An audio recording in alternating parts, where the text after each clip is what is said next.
Talk down to him at your peril. Ricken is the second mage that we recruit in the game, after Muriel, and because of this, he is pretty much inevitably compared to her. So, let's talk about that a bit. Compared to Muriel, Ricken has slightly less magic, but only very slightly, and still a very good cap in that area, but less skill and speed. 10% less to be exact, so that's actually quite a significant drop. What does Ricken have to make up for that? Well, a few things. Firstly, his luck growth is a lot higher than Muriel's, but the main advantage that Ricken has over her is his HP and defense, which are surprisingly high for a mage. Basically, that's pretty much the entire reason to use him. He's a mage who's not squishy, and that can be a very good thing sometimes. His base defense is actually quite high for a mage as well, and that base defense growth is pretty decent, again by mage standards. He does have a -1 cap in defense, but I mean, he needs just enough to avoid being totally slaughtered by enemy physical attackers as a mage, and he pretty much has that, unlike Muriel, who has very, very bad HP and defense, so tends to die to a faint breeze most of the time. He's also got a slightly higher strength growth than Muriel does, and this will come into play a bit later, but he does have a -1 cap in that area. His caps are a little weird. He has neutral ones in skill and speed, and a +1 to luck. The +2 to magic is definitely the best thing he has going for him there, though. Now, one thing to just be aware of, though, with Ricken is despite his speed growth being very decent, I mean, 50% is not the best by far, but it is still decent.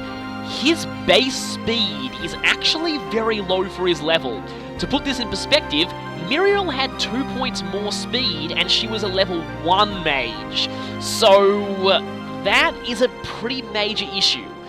Because of this, Ricken can actually suffer a bit in the speed department early on, especially if you get unlucky with his speed growth on his first few level ups. If that happens, that could cause some problems.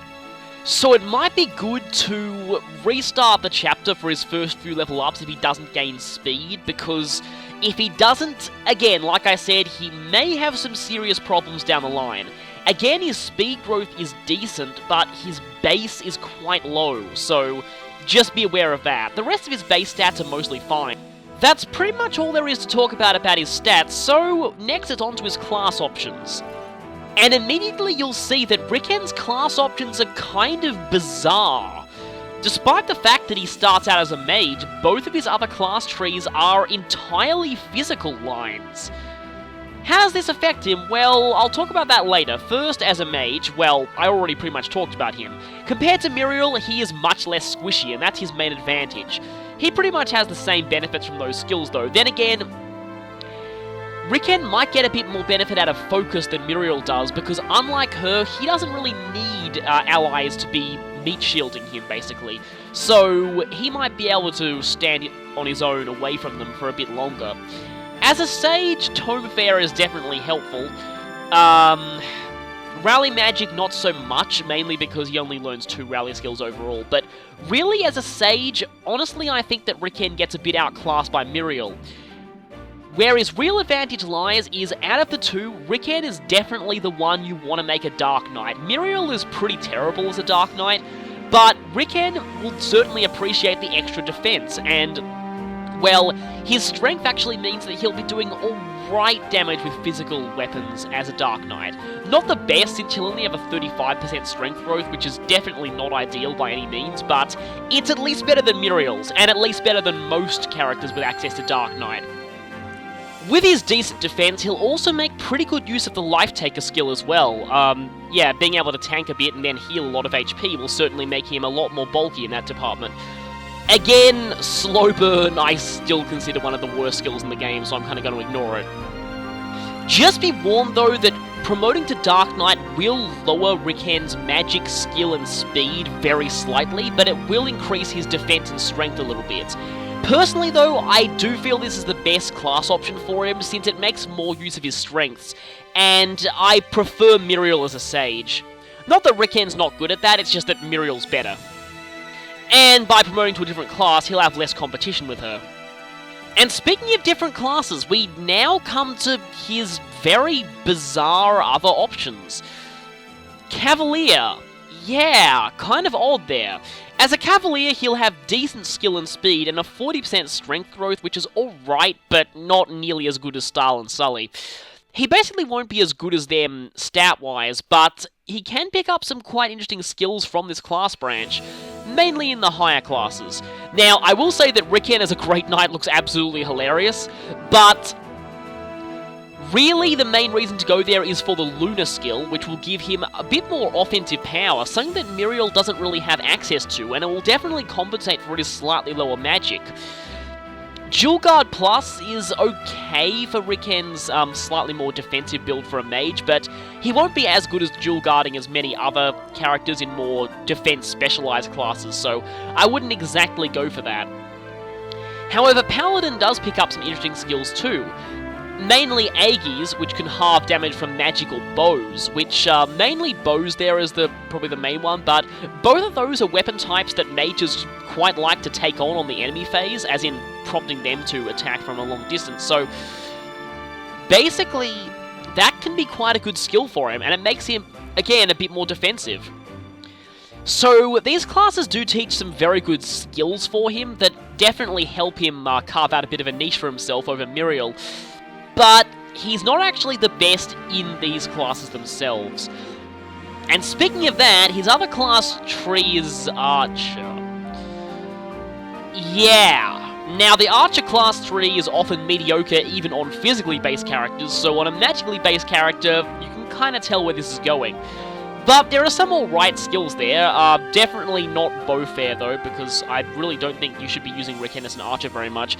As an archer or sniper, Ricken will have very low strength and very, very low speed by that class's standards.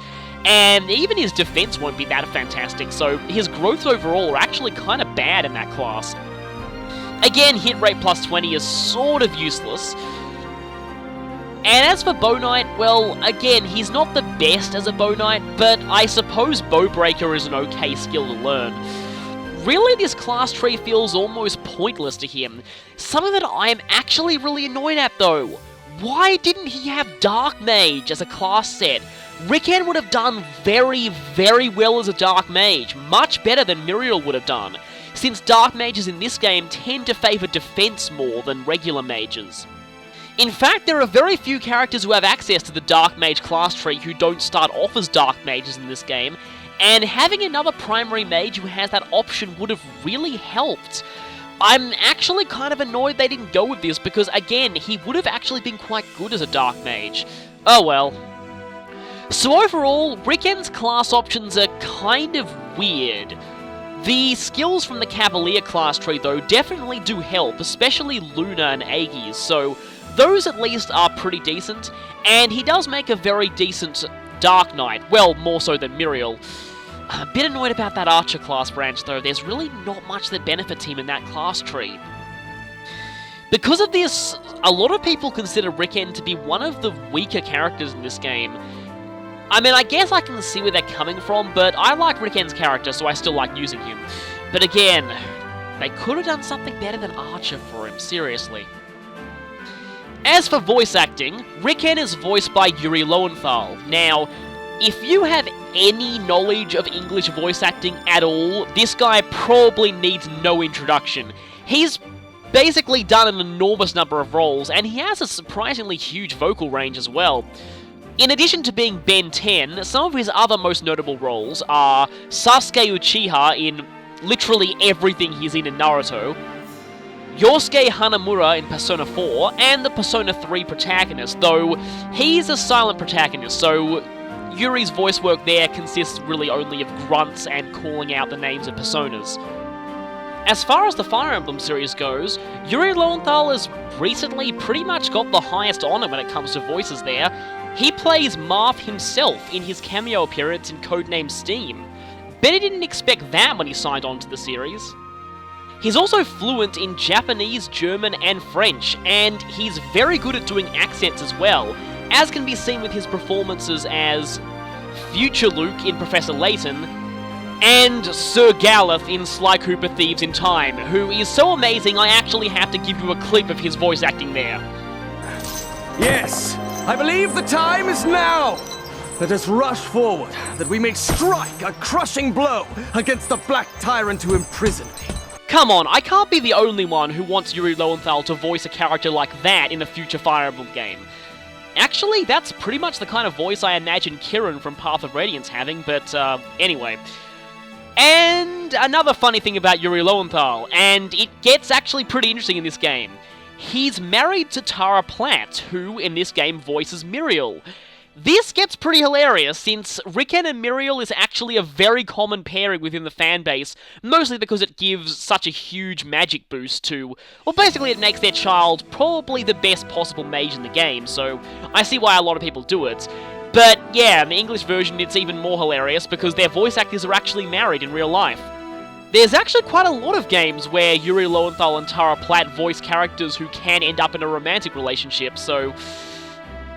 yeah, interesting bit of trivia, that. I also managed to meet these two and get their autographs at a convention once, and that was pretty amazing.